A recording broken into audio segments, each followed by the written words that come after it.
Welcome to Contemporary First Nation Voices. This is NBE 3C, grade 11 English, college level. And this is Jillian Percy. Today is class 18, and we are going to be working on key question 18. And as always, here are all the ways to contact me. At the studio, if you want to talk to me while I'm on air, 1-800-465-7144. If you want to talk to me in the office, 1-800-667-3703, 2211. Obviously, that only works when I'm in the office. When I'm in the studio, that won't work. Email jillian.percy@nnec.on.ca. That is a great place to send me any questions about your assignments. And then we have Facebook, which is capital G, capital P, ERCY, space, capital W, AHSA. It looks like the little picture below in case you're looking for me. And if you are sending me a message there and you've never messaged me before, make sure you've included me as a friend request, and make sure you tell me your full proper name, like how you registered for the school and what course you're signed up for, okay? Because I've got several different courses I teach, and that way I instantly know if you're asking me about assignment 10, which assignment 10 we're talking about, okay? Then YouTube channel. There are 2 different YouTube channels that you can watch previous classes on. One is my teacher channel. That will have a playlist that has all the NBE 3C stuff on from this year. If you happen to go on YouTube, and find last year's class, please don't use it because it was taught by a different teacher and the assignments are slightly different. There is also a school channel that has all the classes from all the teachers this year. If you're taking multiple classes from WASA, that can be a great choice to do instead. Okay. Sorry, how to hand in work. There are multiple ways to hand in assignments. The first and easiest is probably give it to the DEC at your learning center. Ask them to scan it and email it to me. When you do that, always hang on to your originals. You will need them sometimes for some of the courses, including this one. There is a portfolio project at the end of it. You can also fax it to me, 1-800-463-7852. That's for the Ontario, or 1-877-990-2023 for the national. You can scan it yourself using a scanner app on your phone and then send it to me with email. I'm going to talk to you about that in a little more detail. You can mail it to me. This is not my recommended way, but it is one of the options. When you do this, don't send me your originals. Photocopy them and hang on to the originals. The problem with this is that essentially it will take a few weeks to get to me. Once it's in my email pile, my marking pile, it won't necessarily get marked right away. It might take a couple weeks. So it's a very long turnaround time, and it can be very frustrating to students. If you use Google Docs to type up your assignments, a lot of people share documents with me through Google Docs. When you do that, remember to add me on as an editor. I won't actually edit your work, okay? But it gives me a way to be able to look at it. Otherwise, I can't necessarily look at it. You can also hand in assignments by photograph through Facebook or email. When you do that, the photo needs to be really clear, not blurry. Preferably you did your assignment in pen, so it's dark enough to read. It should be taken with the phone parallel to the assignment so that the writing doesn't get distorted. And please don't just click the share button. It comes up as an odd size on the computer because it's meant to go to a phone that way. And don't stick it into the body of the email and send it to me. Instead, save it as a PDF file or a PNG file, and then attach it to the email, and then it comes up at a proper size for me. Whenever you hand in work, always send it to studentwork@nnec.on.ca. You can include me in the email if you want to make sure I see it as well, but I will see it. When you do this, the secretary can log that you submitted the work, and then it's available in our email database in case something happens. Maybe you don't finish the course this year. We can still use those assignments next year. On the physical paper that you do your assignment, please make sure your full name, your course name, your assignment number, and your name is on there. Because we have like so many beardies, for example. I need to know which one you are, right? Same thing for like assignment number. I've got a lot of journals in some of the courses. I need to know if it's assignment, journal 3 or journal 13 that I'm marking. If an assignment asks for both a rough and a good draft, please label which one is which right on top of the paper and then include them both in the same email because I always compare them to see if you've made progress between your rough and your good draft. Okay, so this is a little helping sheet. This one is from Adobe Scanner, but I imagine that most of them are pretty similar. Adobe Scanner is the one I use on my own phone to do documents like tax documents and stuff. It's free. It's reliable. Adobe's a very well-known brand, and it's pretty easy to use. This is their poster. Basically, obviously, install the app first of all.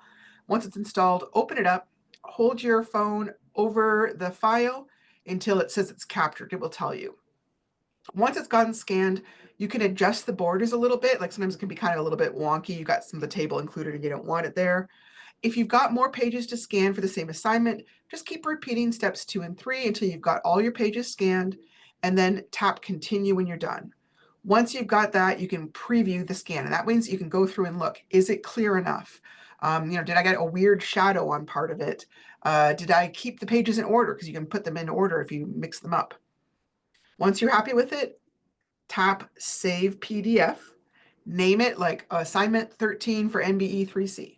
Then share it, save your file to whatever you save it to, Google Drive, Dropbox, your phone, and then when you send me the email, save it that way. I would strongly advise only doing one assignment at a time with this. Like I wouldn't put 10 assignments in one PDF, okay? This is our plan for the week. We are on week 5, so we are more than halfway through the course at this point. Don't forget that next week is March break.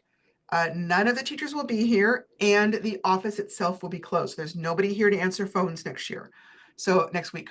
So if you are having any kind of questions about your assignments, now is the time to look at it. Also, normally on holidays, I might take a look at my Facebook or my email from time to time, but they're doing some technological refurbishes over the holidays. So I will not have access to my laptop. So I will not see any kind of Facebook messages or emails until I get back in the office after March break. Okay, so you've got today, tomorrow, and the next day to ask questions if you've got questions about your work, okay? And obviously I'll be back after March break, but just in case you're intending to kind of work hard on March break, I know a lot of students do. All right, just a quick reminder, this is a new version of the course, so some assignments have been changed or eliminated, so the numbers may not match what you've got in your originals. That's fine, you're welcome to hand in the version you've got, or you can hand in the new version. I do suggest you call me and get the revised version if possible. Most times I've either made it easier or I've made it more clear what I want you to do, or sometimes I just made sure that it matches the expectations a little bit better, okay? We are still on Unit 2. We should be finished Unit 2 by the end of this week. And then when we come back from March break, we will work on Unit 3 for about 2 weeks, and then we'll do Unit 4 for about 2 weeks. Today we are working on Lesson 9. So Lesson 9, this particular assignment that we're about to do, we're basically beginning to plan our short story. And we've talked before about how writing is a process. Sometimes when we are students, we tend to think, oh, like someone like Stephen King just sat down and wrote Cujo, word perfect from day one. It's not really how it works. Generally, most professional writers, they make a plan, they do a rough draft, they do some revisions. And, if the pros who are amazing at it do it that way, we kind of feel that that's maybe a good way to do it for us too. So here are some questions to think about in terms of short stories. What makes a story memorable? In other words, it really stands out in your mind. Think about a short story or even a movie that you really enjoyed. What made it stand out to you? Was it the characters, the plot, or something else? Now, this is one of those things where everyone might have a different answer, right? Some people plot may be everything. If it's a boring plot, they could care less. For another person, characters may be everything. For another person, it may be the narrative style, like the way the writer uses the words, the vocabulary. Sometimes it could be the effect. I have a vivid memory of reading the classic short story, Monkey's Paw. I don't know if anyone else out there is older like me and remembers this, where there's an older couple and they get a hold of some lucky charm and they make a bunch of wishes and all the wishes go wrong. And their very last wish is that they wish that their dead son comes back to life. And horrifyingly, that wish comes true and they hear a terrifying knock at the door because their dead son has more or less kind of zombified and come to the door. And as a kid, that was the most horrifying story to me. So everybody has different things that make stories that stand out. Okay, why do you think short stories are popular? Why do writers tell stories in a short format? Why might be the benefits of writing or reading a short story instead of a longer novel? I think there's a few different reasons. One, it doesn't take so much time. Um, Also, for writers, one reason why short stories used to be told or installments was because mostly writers at first were getting published in magazines. They weren't going right to books. And so readers kind of eagerly waited each month for the magazine to come out and they would read the short stories. And that's still a format in a lot of different magazines out there, like writing magazines. Um, I think the other thing is they're very, I'm going to say pure in a sense, like, I mean, they're very focused. There's usually kind of one big concept they're trying to get across. It's not usually as complicated as a longer novel where there may be all sorts of characters and all sorts of subplots and different themes. So it can be a lot easier to read and in some cases more enjoyable to read that way.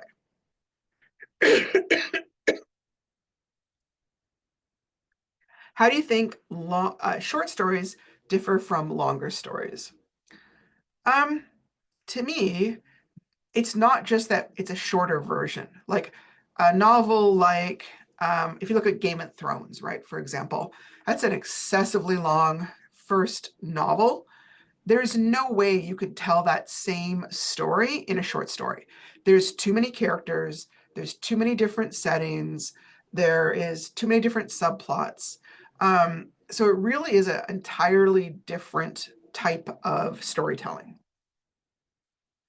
Okay, what makes short stories so unique? Length. The short stories are usually brief, sometimes just a few pages long. They can be longer. Sometimes I've seen short stories that were up to like maybe 20 or 30 pages. Focus. They concentrate mainly on one main idea, event, or theme. Precision. Every word counts in a short story. Writers use very precise language to get their point across. I wouldn't say quickly, but I would say precisely. Like they choose their words more carefully when you only have so many words to tell your story with. Character development. Characters are often developed very quickly, but generally pretty deeply within the short space. But I would say normally that's because there's less characters, right? Strong start and end. Short stories will often grab your attention right away and then wrap up with a very satisfying conclusion. They're like um, I don't know, like a sweet treat. They start off fresh, they go quick, and then they usually end really nicely too. All right, emotional punch. They aim to make the reader feel something or think deeply in a short amount of time. Okay, so we're going to plan out our story. We're going to look at short story conventions to kind of help ourselves do this. All right. Key question number 28. In the next lesson, we're going to begin working on a children's story of your own. Writing a short story is a lot easier when you have something that you want to say.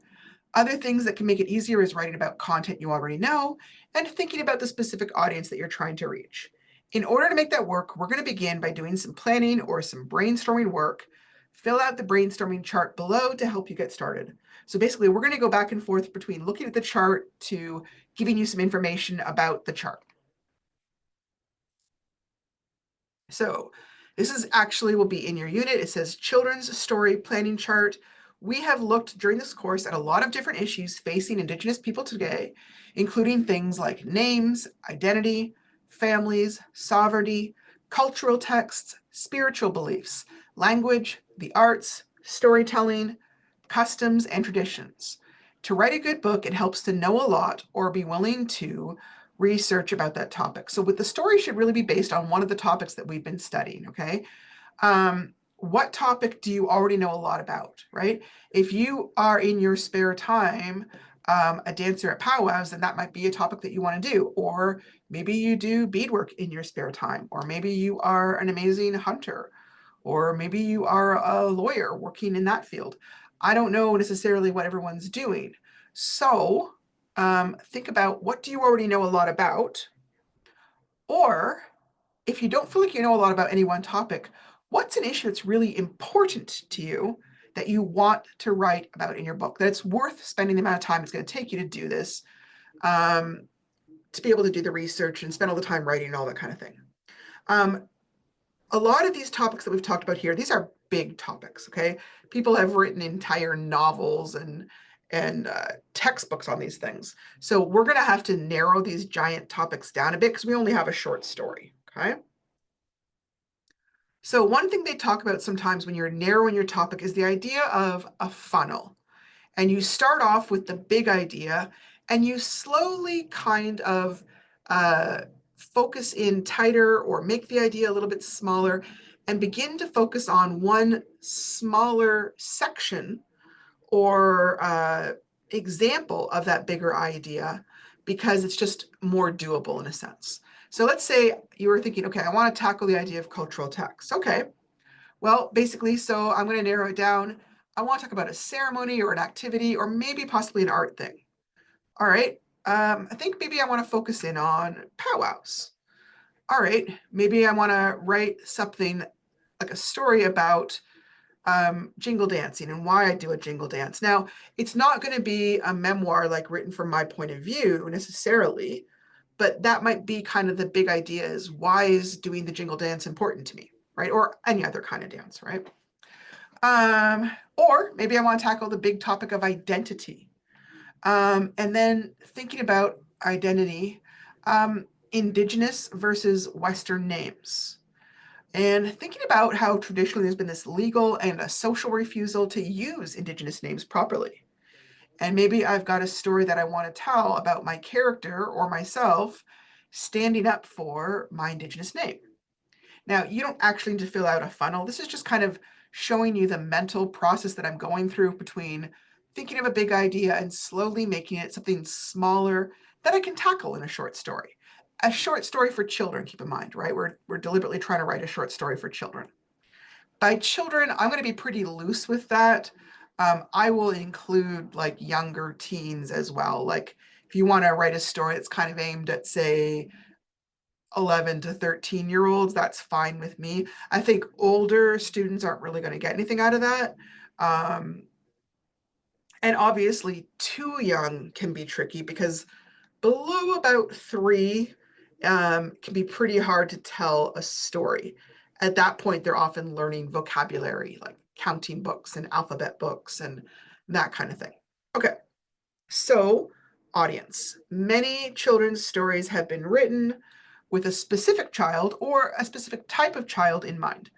What child do you know that you would like to write the book for? It could be your own child, a grandchild, a niece or a nephew, possible future children if you're not yet married and having children, or simply you could be thinking about children at your local school or your community. I don't know who you're writing to, but I do know that having a good sense of who you're writing to really can help you write more effectively for that age group.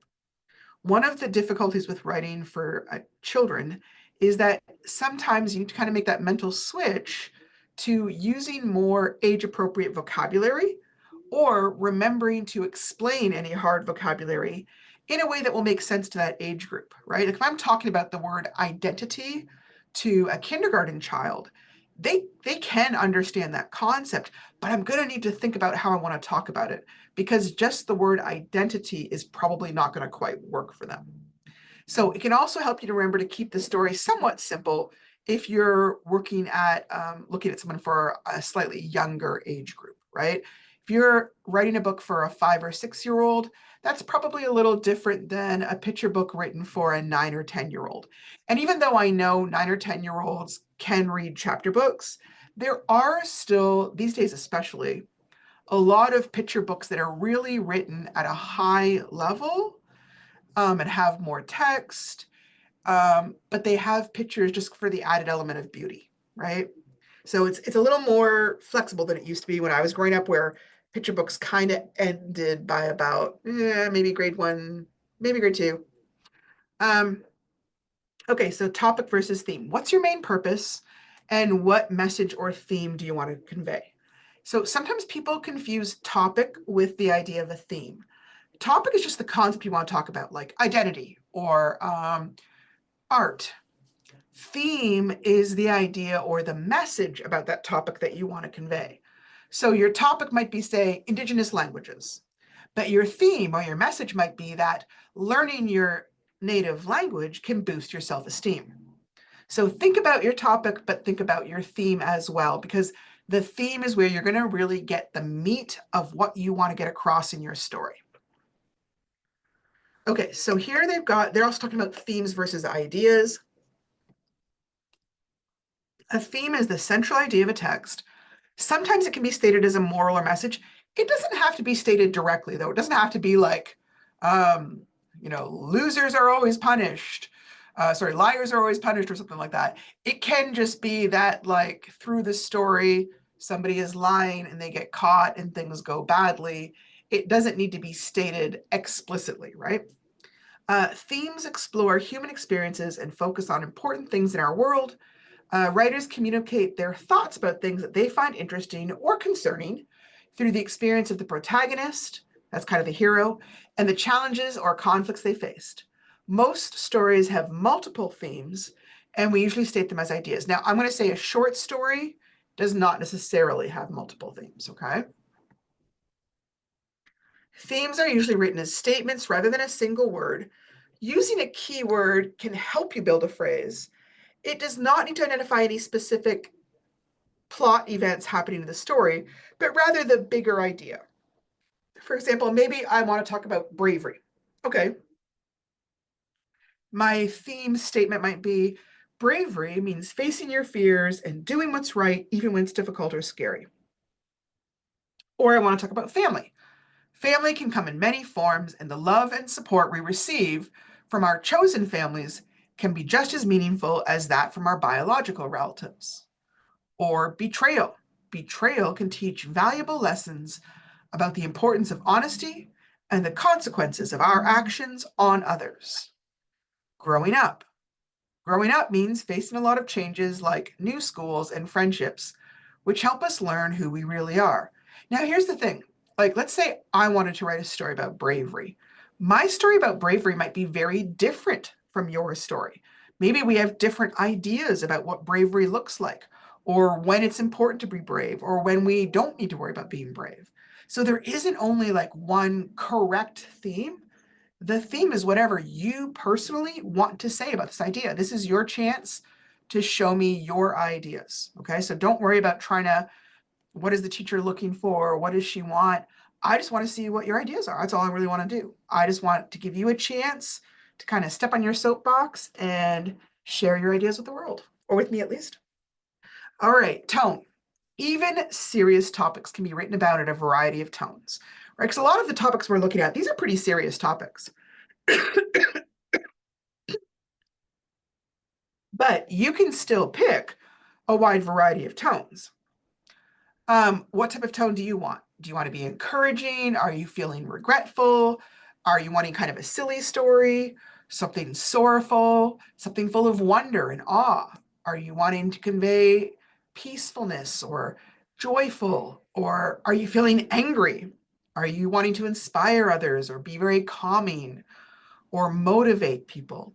It's going to depend a little bit on what message you're trying to get across. It also is going to depend a little bit on the age and experiences of your audience, right? Like, I would want to be cautious about a story that was very angry, but aimed at like 5 or 6 year olds, because they might not have a way of dealing with that anger. So you want to keep that in mind as well. Okay, so tone and mood. These are two important literary devices that help contribute to the overall atmosphere of a text. Tone, we were just talking about, it's the author's attitude towards the subject matter. It can convey emotions such as seriousness, humor, sadness, or sarcasm.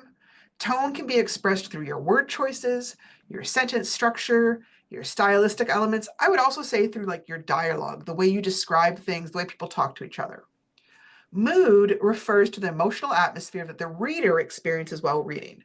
It is created through the setting, imagery, and language used by the author. Mood can evoke feelings such as happiness, sadness, tension, and excitement.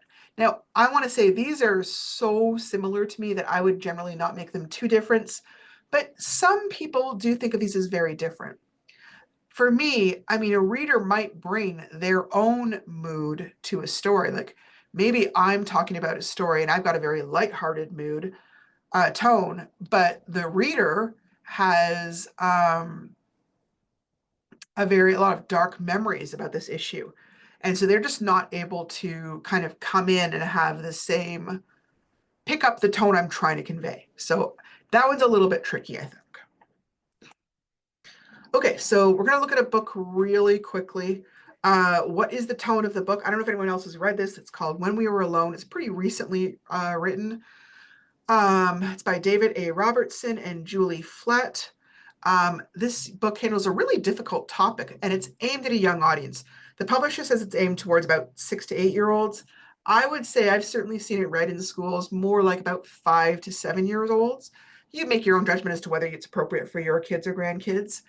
And it's talking about residential schools, but they handle it in this really age-appropriate way. And it's a difficult topic, but they handle it in a way that's appropriate for children. And part of that has to do with their tone, with the tone they take as they talk about it. So hang on a second, let me see if I can. Oh, there it is. Now, this isn't the whole book, okay? This is just a little section of it, okay? Sorry, there's all these inside pages first here, little falling leaves. Today, I helped my Kukum in her flower garden. She always wears colorful clothes. It's like she dresses in rainbows. When she bent down to prune some of the flowers, I couldn't even see her because she blended in with them. She was like a chameleon. Kukum, or Nukum, why do you wear so many colors? I asked. Nukum said, well, Noisome. She shows to a picture. Isn't that a lovely picture? I love that kind of paper collage. When I was your age, at home in my community, my friends and I wore many different colors. But at the school I went to, far away from home, they gave us different clothes to wear. All the children were dressed the same, and our clothes weren't colorful at all. We all mixed together like storm clouds. Why did you have to dress like that? I asked. They didn't like that we wore such beautiful colors, Newcomb said. They wanted us to look like everybody else. And then here's a little picture of all the little schoolgirls wearing the exact same outfits. But sometimes in the fall, when we were alone and the leaves had turned to the warm autumn hues, we would roll around on the ground and we would pile the leaves over the clothes they had given us, and we would be colorful again. And this made us happy. Now, Newcomb said, I always wear the most beautiful colors. So, looking at the tone here, right? It's not harsh. There's a little bit of joy in remembering how they found ways to sneak joy into their days and found ways to hang on to what was important to them.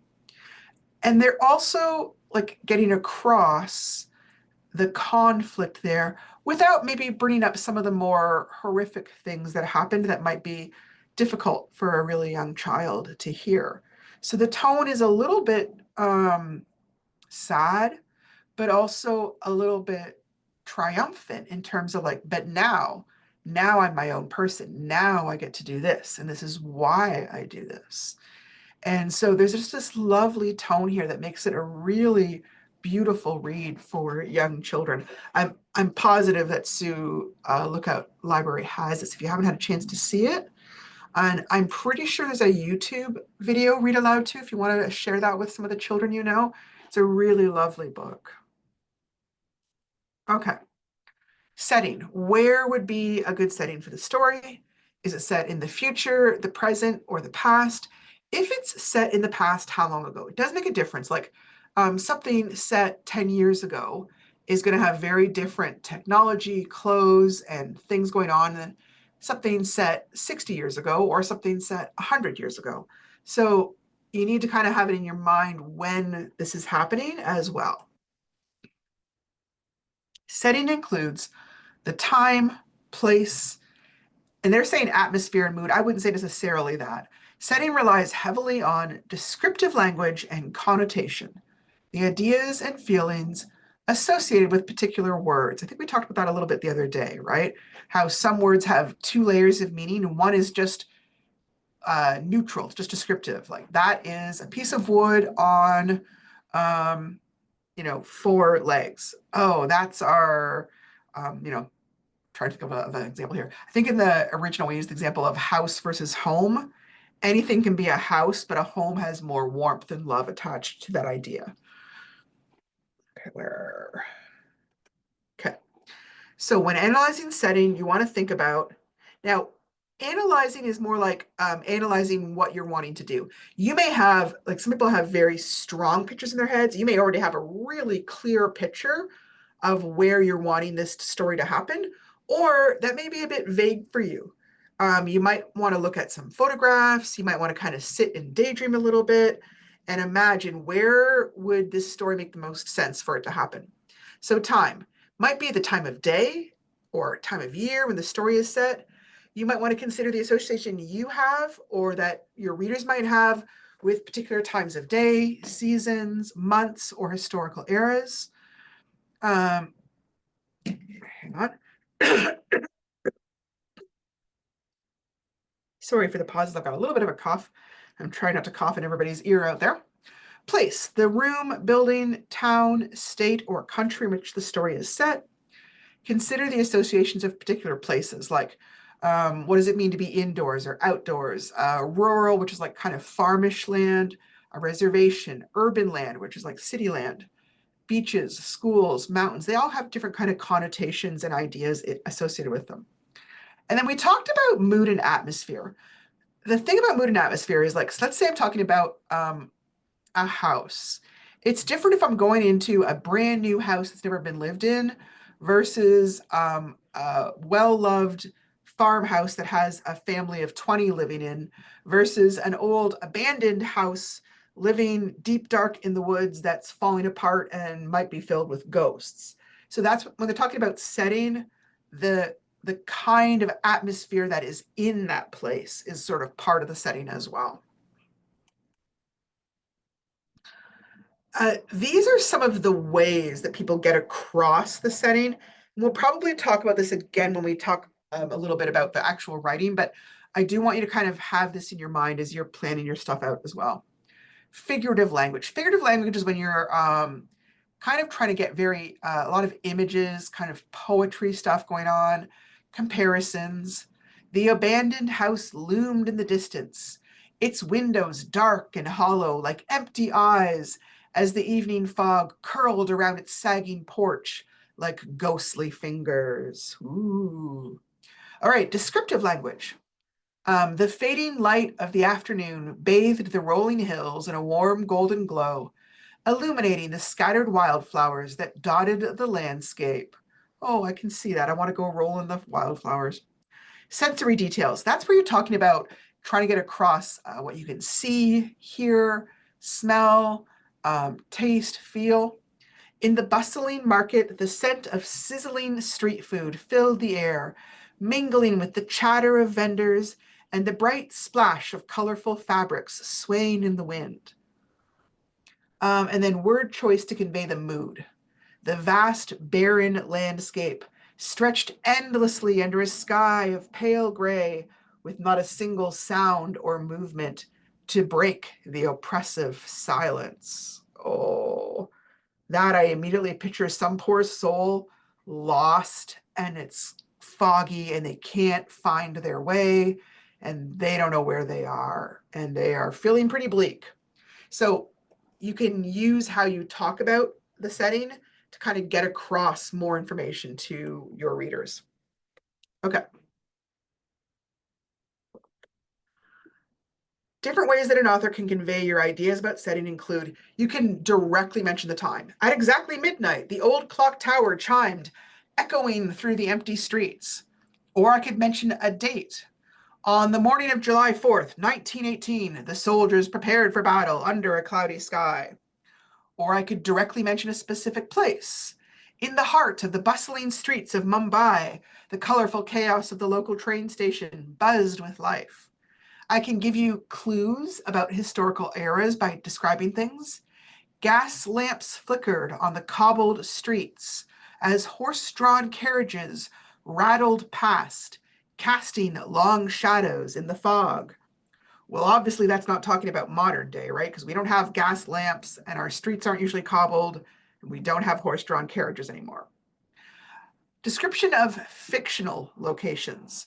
I'm not necessarily expecting people to use a fictional location for this particular type of story, like in terms of a made-up area, but you might, like maybe you don't want to mention a specific town, you want to do an imaginary town so that no one's feelings are hurt, that's fine. The towering spires of the city rose above the mist-covered valleys, their crystal walls gleaming in the pale light of 3 moons. Ooh.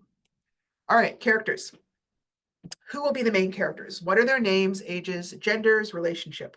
For a short story, you kind of want to make sure you have at least 2 characters so they can talk to each other. You don't generally want to have a lot more than that. You can certainly have like a few more, but if you get too many, it's kind of hard to make them all come to life. In the book We Were Alone, the author actually uses 2 different sets of characters. In the present day, there's the Gookum and the granddaughter, and they're talking to each other. But then when she's talking about the past, she's kind of a young Gookum there, and she's with other students. But the students in the past kind of get treated as a group. It's never like my friend Sarah, it's like we the children, us children kind of thing. So yeah, think about that kind of idea when you're talking about your characters as well. Now, at the end of this, we're going to kind of go in more detail about characters. This is just doing a quick thing. Like, okay, there's going to be a grandfather that they're talking to, and he's going to be, say, in his 50s. And there's going to be a kid about maybe 6 or 7 that's going to be talking. And I think, yeah, it's going to be maybe a little boy. Just kind of, and maybe, is that an uncle and a nephew? Is that a child and their father? What's the relationship? It's just kind of getting the idea across kind of quickly. Okay, problem, conflict, or goal. Short stories often have a problem to solve, or a goal to achieve, or a conflict that needs to be overcome or made peaceful. What could be the problem, goal, or conflict in your story? So this is a little bit tricky. So you're wanting to talk about, say, whatever, cultural texts, identity, language. What's going to be the conflict or the problem in your story about that bigger issue? Okay, because that is going to be the heart of your story. Okay. So Grammarly had a lovely article all about the different types of conflict, which you can definitely read. We don't probably have time to read the whole thing now. Basically, the idea is that there's 2 main types of conflict: internal conflict and external conflict. External conflict is anytime there is a conflict between the protagonist, that's the hero, and some sort of outside force, okay? And the plot is focusing on the hero's mission to defeat that outside force in some way. Internal conflicts occur between the hero and basically themselves. The protagonist has a set way of thinking or doing about something that a plot line is going to challenge, right? And throughout the story, the reader sees this inside battle, okay? It could be things like somebody trying to overcome addiction, somebody who has a terrible low self-esteem, developing strong self-esteem, somebody who's wrestling with a huge moral dilemma. Do I join the war or do I run away to avoid the draft? Do I marry this girl or do I marry that girl? That kind of idea, right? When you're talking about external conflicts, there's several main types: person versus person. And it doesn't have to be like a hero villain, like superhero style. It could be like you and your office buddy who are both going for the same promotion, or you versus the main basketball player on the other team trying to win the game. Person versus self, that's the internal conflict that we talked about. Person versus nature, that's the kind of thing where like somebody ends up in the wilderness and they're trying to survive, or they're on a boat like the Titanic trying to survive, right? Person versus society. This is where the person is fighting against the rules that society has. And all societies have rules. I don't mean the laws, but I mean, although it could be the laws, the expectations that society has for people. Person versus fate. I don't know if we necessarily believe in fate these days, but in the older days, that was definitely a thing where the idea was when you were born, your future was already kind of set out for you and designed for you by the gods. And struggle as you may, there was no way to escape what the gods had set in store for you. Okay. Let's see. Person versus supernatural, that can be anything where somebody's going up against ghosts, ghouls, vampires, or spirits of some sort. Person versus technology, this is kind of a new one where it can be anything that's kind of made. Like it could be us versus like the machines, like in the Terminator, for example, or like in the Matrix. But it could be a different type of monster. Like in Frankenstein, the monster is created and then kind of takes on a life of its own, but it's still a created item, right? So those are kind of the main types of conflict. See which one appeals to you, or which one will work with your story. Okay, so now then we're kind of near the end of that planning sheet, and I've left you room to do some more planning for your characters. Like here, you're thinking about what's their name, what do they look like, what are some details about their personality. I left room for about 4 characters that seemed reasonable, but if you need more, just put some on line paper, that's fine, okay? So now we're going to kind of look a little bit into characterization. Anything I don't get to today, we'll just kind of carry over and we'll talk about tomorrow, because we're still just kind of talking about the story writing today and tomorrow, basically. Okay. So characterization is the means by which writers construct, present, and reveal their characters. And this affects how we as readers react or respond to different characters. So we're going to look at the main types of characters in short stories. Protagonist, that's kind of the hero. They're the main character. Usually the problem is theirs to solve in some way. And it's usually the person that the audience is kind of cheering for or really connects to or identifies with. The antagonist is the villain, but it can really be any person that is opposing the protagonist, that's kind of fighting against them in some ways. I mean, it could even be a thing of like there's a kid trying to do something that's a little bit crazy and their mom is trying to stop them. The mom may not be a villain per se, but in the context of that story, they're kind of working against the child hero. And then a minor character. A minor character is a small role. They may be just providing very brief background interactions without really impacting the story's outcome. So like, again, talking about that child, maybe they go to school and they have a brief conversation with the teacher, but then they don't really ever come up again. That's a minor character. They aren't that important, but they do exist to kind of help make that whole world real, and sometimes just kind of provide more background for the character. How are characters constructed? We learn about characters through their speech, what they say and how they say it, their thoughts, what they think about, their appearance, how they look and what they wear, the actions, the things they do and how they behave, and others, how other characters feel about them. So, like, let's say we're looking at these 2 guys. I don't have a whole lot of things there. There's a girl and there's a guy here. And he says something like, "Oh my goodness, you're so beautiful." Well, I might say that maybe they're very kind. Oh, but maybe actually he's just flattering her because she's secretly a princess and he wants to marry her for her money.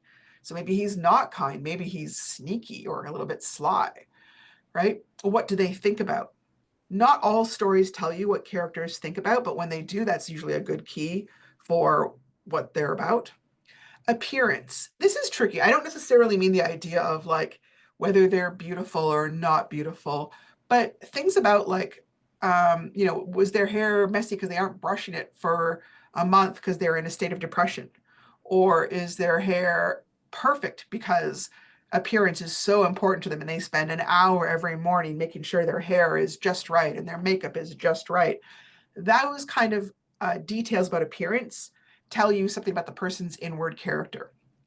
The things they do, how they behave, that's obvious. How other characters feel about them. And again, that may not be like everybody hates this person or everybody loves this person. Maybe one character doesn't like them. Maybe another character loves them. Why? Why is there the difference? Part of that difference may be part of the message you're trying to send, right? Okay. All right. We have a little bit of time. Point of view. We have talked about this before, but we were approaching it from as a reader. But as a writer, you need to think about, as I'm writing this, what point of view am I going to take? Point of view basically establishes how much distance between the reader and the characters are, and it offers them kind of basically just a viewpoint or a certain perspective in which to view all the events of the story. Sometimes they call it narrative viewpoint or narrative perspective. I once read a really interesting story where the first half of the book was written from the victim's perspective, and the second half of the book was written from the bully's perspective. And of course, it was a very different story because they each viewed what happened very differently. There are four main points of view used by authors. First person. In this one, the main character is going to be using the word like, I am doing this. I was thinking about that. We are going here. My house. It's all coming as if a friend is just talking to you about what's going on in their life. Second person, we talked about, it's where they're addressing the reader directly, and the reader sort of becomes a character in the story. This is not common. This would be things like, you walk down the lonely, dark aisle in the supermarket store. Suddenly, you hear a sound. You whirl around. It's an awkward one that we don't use very often for storytelling. Third person omniscient is where the narrator person knows everything, sees everything. They're kind of godlike, and it might bounce from one character to another. You might hear the thoughts of every single person. Okay. Some people love that style. Some people really hate it. You got to kind of decide where you feel about that. And then third person limited, this is a really probably one of the most common ones, is where the narrator is kind of viewing everything in the story from one person's viewpoint. But it's not talking about it as if they are the person, like, I did this. It's more like he went down the street, trudging slowly as he dreaded facing the fight he knew would exist at home. He walked through the door, wincing as he heard screaming in the distance. So it's more like you're kind of a reporter spying on this person rather than you are this person. This one is kind of the closest, right? First person, it can make a reader feel like they are that person. These two, the third person, kind of have a little more distance, but some people really like the distance. The thing I like about third person is you can kind of put a little bit more description into the story. First person, people don't kind of say things usually like, I could see the golden light of the sunrise over the top of my house. We don't really talk that way. So it kind of, first person can limit a little bit. So choose that. You may have one that you just feel more comfortable using, but it's going to really set the tone for your story. We're not going to quite get any more done, but tomorrow we'll come back and finish talking about how to start working on the rough draft of your story. If you have any questions, give me a phone call. I'll be here for a little while and I would love to talk to you.